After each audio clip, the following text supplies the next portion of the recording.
I'm Max Dalton, and in this video, I'll show you how to disable and turn off all live activities for a single app so they won't display either in your iPhone or iPad dynamic island or on the lock screen. And to be clear, there's no way to do this for all apps, and you have to do it for each app individually. Step 1. Open the Settings app on your iPhone or iPad. Step 2. Scroll down this menu and then tap Apps.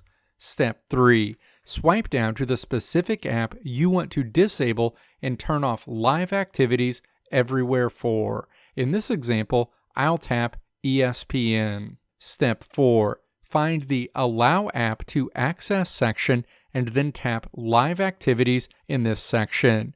If you don't see live activities, then this app doesn't support the live activities feature. The associated menu opens. Step 5. Tap to toggle off Allow Live Activities. And that's it.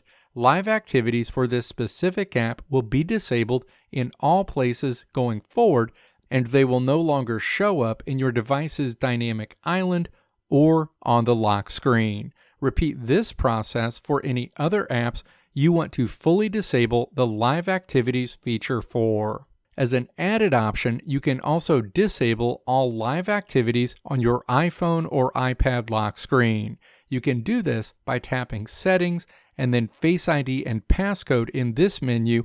Swipe down to Allow Access when locked, and then tap to toggle off Live Activities. Live activities will no longer be displayed on your iPhone or iPad lock screen going forward. Let me know if this video helped you out in the comments below. If you liked what you saw here, click the video links on the right side of the screen to check out another video. Or click the logo on the left side of the screen to check out my tutorial website at www.maxdalton.how.